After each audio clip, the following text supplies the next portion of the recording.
Hello girls, welcome to वोक aspirant. आणि मी तुम्हाला सांगितलं होतं की ICDSचा जो टेक्निकल सब्जेक्ट आहे त्याचा जो सगळा सिलेबस आहे तो मी तुमच्याकडून कवर करून घेईन. आणि मी तुम्हाला सांगितल्याप्रमाणे आपले कायदे हा टॉपिक जो आहे तो पूर्णपणे कंप्लीट झालेला आहे. सेवा, काही योजना असतील आणि पोषण अभियान जे आहे ते बाकी होतं. त्यातलं लसीकरण हा टॉपिक जो आहे तो आपण स्टार्ट केला होता. आणि लसीकरण हा टॉपिक पण आपला MCQ सह आणि डिटेल PDF जी असेल तुमच्यासोबत ती शेअर केली होती मी MCQची. आणि त्या व्यतिरिक्त जे कुठले इम्पॉर्टंट टॉपिक असतील जे सगळं एक्सप्लेनेशन होतं त्याचा देखील एक व्हिडिओ आला होता. म्हणजे लसीकरण टॉपिक देखील तुमचा पूर्णपणे कंप्लीट झालेला होता. दुसऱ्या दिवशीपासून आपण पोषण अभियान स्टार्ट करणार होतो, पण नेमकी अचानक माझी तब्येत खराब झाली आणि 2-3 दिवस जे ते त्यामुळे व्हिडिओ जे ते येऊ शकले नाही. मी तुम्हाला सांगितलं होतं की तुमचा सिलेबस जो आहे तो या महिन्याच्या एंडिंगपर्यंत किंवा फेबच्या स्टार्टिंगपर्यंत जो आहे तो स्टार्टिंग वीकमध्ये जो आहे तो कंप्लीट करेल. परंतु आता थोडासा जो आहे तो 1-2 दिवस जो आहे तो त्याला उशीर होऊ शकतो. सॉरी त्यासाठी. आणि आजचा जो व्हिडिओ आहे तो कुठला आपला स्टडीशी रिलेटेड नाही आहे, परंतु आपण जी एक्झाम देतो ICDSची त्याला जे ग्रुप लेवल टायमरचं जे नवीन नोटिफिकेशन आले 2-3 दिवसापूर्वी त्याबद्दल बोलणार आहे फक्त. आणि उद्यापासून जे त्या मी आपल्या टेक्निकलशी रिलेटेड जेही आपले व्हिडिओज आहेत ते रेग्युलर टाकण्याचा जो आहे तो प्रयत्न करेल. तर तुम्ही स्क्रीनवरती बघू शकतात की तुम्हाला सिलेबस माहीत होता ऑलरेडी की इंग्लिश, मराठी, जनरल नॉलेज म्हणजे सामान्य ज्ञान, त्यानंतर ICDSचं जे कायदे आणि त्यानंतर पोषण अभियान, मॅथमॅटिक्स आणि कम्प्युटर नॉलेज यावरती जे ते 100 क्वेश्चन जे ते विचारले जाणार होते. तर काल परवा जे परिपत्रक आलं होतं त्यानुसार तुम्हाला सांगितलं की 50 क्वेश्चन जे ते सेक्शन Aमध्ये असतील आणि 50 क्वेश्चन जे ते सेक्शन Bमध्ये असतील. तर बरेच लोकांना याचं कन्फ्युजन होतं की पेपर 2 आहे की काय. तर याचे पेपर 2 नसतात, तर यामध्ये पेपर एकच असतो. फक्त सेक्शनचा जो आहे तो टायमिंग दिलेला असतो.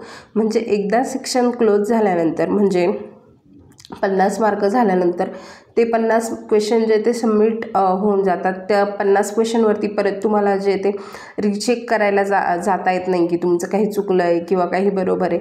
यासाठी तुम्हाला रिचेक करण्यासाठी जे ते जाता येत नाही.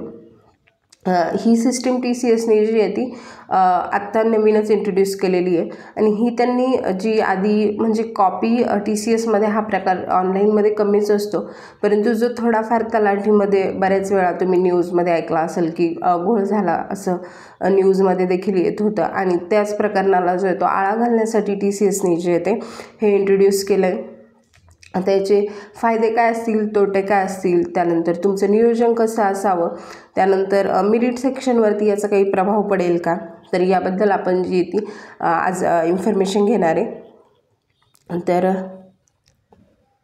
तर याचे फायदे की समान वेळेचं वाटप होईल. म्हणजे सगळ्या सेक्शनला जे ते सगळ्या स्टुडंटला समान वेळ जो आहे तो भेटणार आहे. त्यानंतर जर तुम्हाला ऑलरेडी माहिती आहे की तुमच्याकडे वेळ कमी आहे, तुम्हाला 50 क्वेश्चन जे ते 45 मिनिटांमध्येच सॉल्व करायचे, तुमच्याकडे असं नाही आहे की तुम्हाला जास्त वेळ भेटतो आहे, त्यामुळे तुम्ही एक आधीच चांगलं नियोजन जे ते करून गेलेले असाल. त्यानंतर सर्व विभागांना जे येते तुम्हाला समान संधी देण्याचा वेळ मिळेल. त्याच्यानंतर या गोष्टीमुळे जे ते तुम्ही आधीच सराव जो आहे तो केलेला असेल, तुम्हाला काहीही नवीन तुम्ही तेथे जाऊन इंट्रोड्यूस करणार नाही. तुम्ही या गोष्टीचा आधीच जो आहे तो थोडासा सराव जो आहे तो करून जा.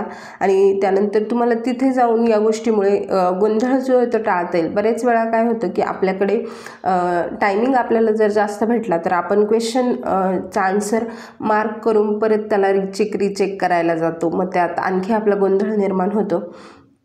तर ते देखील येथे टाळता येणार आहे. त्यानंतर याचे हे झाले फायदे.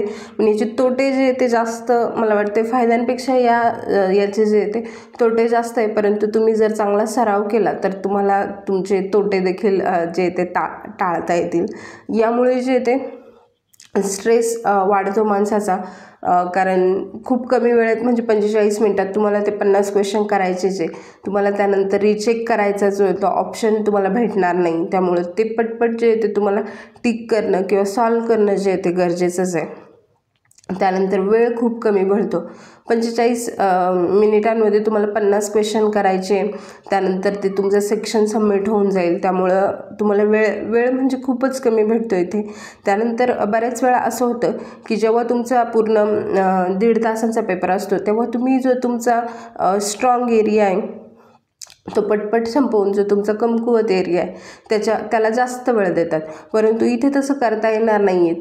तुम्ही जेवढं तुमच्या स्ट्रॉंग एरियाला वेळ देताय तेवढाच वेळ तुम्हाला इथं तुमच्या कमकुवत एरियांसाठी भेटणार आहे. त्यामुळं हा एक ड्रॉबॅक आहे. कारण बरेच मुलांचं असं असतं की मराठी किंवा इंग्लिश किंवा त्यांचं GK जर स्ट्रॉंग असेल तर ते पटकन करून जे ते मॅथ रिजनिंगकडे येतात, कारण मॅथ रिजनिंगला थोडा जास्त वेळ लागतो. परंतु इथे तुम्ही कितीही लवकर तुमचा सेक्शन A संपवला तरीही तुम्हाला सेक्शन B तेव्हाच चालू होईल जेव्हा सगळ्यांचा तो सोबत संपेल. असं होणार नाही की एखाद्याचा सेक्शन A लवकर संपला आहे मग त्याला सेक्शन A सुरू करता येईल, असं होणार नाही. तुमचा 45 मिनिट तुम्ही लवकर जरी सोडवून बसला तरी 45 मिनिट जे ते तुमचा सेक्शन B जो आहे तो तुमचा स्टार्ट होणार नाही. तेच म्हटलं इथे की तत्काळ विभाग तुम्ही जो आहे तो बदलू शकत नाही. म्हणजे तुम्ही सेक्शन A मधून लगेच सेक्शन B मध्ये जे आहे ते जाऊ शकत नाही जोपर्यंत पहिले 45 मिनिट होत नाही आहेत तोपर्यंत. आणि 45 मिनिट झाल्यानंतर जेव्हा तुम्ही सेक्शन B मध्ये जाल तेव्हा तुम्हाला सेक्शन A मध्ये रिटर्न जे ते जाता येत नाही. तर आता या सगळ्यांमध्ये तुमचं नियोजन कसं असावं. जर मी एक्झाम देत असते तर माझं असतं की मला माहिती माझं मराठी खूप स्ट्रॉंग आहे, बऱ्यापैकी स्ट्रॉंग आहे. त्यानंतर माझं GK जे आहे ते चांगलं आहे, तर मी मराठी आणि GK जे आहे ते आधी करून घेतलं असतं. त्यानंतर इंग्लिशमध्ये जो आहे तो थोडासा वेळ जातो कारण ग्रॅमॅटिकल एरर फाईंड करायचे असतात, त्यानंतर स्पेलिंग मिस्टेक वगैरे असतात त्या फाईंड करायच्या असतात. त्यानंतर ते आणि माझं मॅथ रिजनिंग जर वीक आहे आणि त्याला थोडासा कॅल्क्युलेशनला वगैरे पण वेळ लागतो तर त्यानंतर त्याच्यावरती आले असते. आणि सगळ्यात महत्त्वाचं म्हणजे ट्राय करायचं आहे की निगेटिव्ह मार्किंग नाही आहे, त्यामुळे तुमचे सगळेचे सगळे क्वेश्चन जे ते ॲटलिस्ट टिक करून तरी तुम्ही यायचे. म्हणजे येत नसले तरी सगळे क्वेश्चन जे ते तुमचे टिक झाले पाहिजे, कारण निगेटिव्ह मार्किंग नाही आहे. त्यामुळं लास्टचे 10 मिनिट तुम्ही असे ठेवायचेच आहे की तिथं एकदा रिचेक करून घ्यायचे की तुमचे किती क्वेश्चन झाले. आणि जर झाले नसतील की तुमचे जास्त क्वेश्चन उरले तर क्वेश्चन न बघताच तुम्ही टिक मार्क करून जे ते लवकर तुमचं टेस्ट जे ती सबमिट करायची. तुम्ही सबमिट जरी नाही केली तरी 45 मिनिटात ती तशी ऑटो सबमिट होऊन जाणार आहे तुमची टेस्ट जी आहे ती. तर अशा प्रकारे जे ते तुम्हाला तुमच्या वेळेचं नियोजन करायचं आहे. आणि सेक्शनल टायमिंगचा मेरिट लिस्टवरती देखील नक्कीच परिणाम दिसून येतो, कारण अचूकता जी ती मुलांची ती कमी होते, ॲक्युरेसी जी ती कमी होते, कारण टाईम कमी असतो त्यामुळं विचार करायला तेवढा वेळ भेटत नाही. किंवा काही लोकांचे जे वीक एरिया आहे त्याच्यावरती त्यांना जास्त लक्ष द्यायला जे ते भेटत नाही. आणि जे स्ट्रॉंग एरिया जरी असतील तरी पण ते वेळेचं कुठेतरी कमी आहे हे सारखं डोक्यात सुरू असतं, त्यामुळे माणूस जे ते गोंधळून जातो. आणि ही जी एक्झाम आहे ही फर्स्ट टाईम नाही आहे की TCSने टायमर इंट्रोड्यूस केला आहे. 2-3 एक्झाम आधीपासून केला आहे. तर त्या एक्झाममध्ये असंच बघायला भेटलं की मेरिट सेक्शन जे ते थोडंसं म्हणजे टॉपर जो आहे तो देखील थोडासा कमीच येतो आहे. म्हणजे जिथे आधी 190-180चे टॉपर असायचे तिथे आता 160-170चे जे ते टॉपर असतात टेक्निकल एक्झामला. आपल्याकडे देखील टेक्निकलचं जसं आहे सब्जेक्ट तसंच जे टेक्निकल एक्झाममध्ये 160-170च्या आसपासचे असतात. तर यामुळे मेरिट लिस्टवरती परिणाम तर होतो. आणि उद्यापासून जे ते आपले रेग्युलर लेक्चर जे ते स्टार्ट होतील. आणि ज्यांना कुणाला माहीत नाही त्यांच्यासाठी की आपण ICDSचा जो टेक्निकल सब्जेक्ट आहे आपल्या चॅनलवरती कवर करतो आहे. आणि ज्यांना कुणाला टेलिग्राम ग्रुपला ॲड व्हायचं असेल त्यांच्यासाठीची लिंक मी जी ती डिस्क्रिप्शन बॉक्समध्ये देईन किंवा पहिलीच कमेंट जे असेल ते तुम्हाला लिंक केलेली भेटून जाईल. आणि थँक्यू.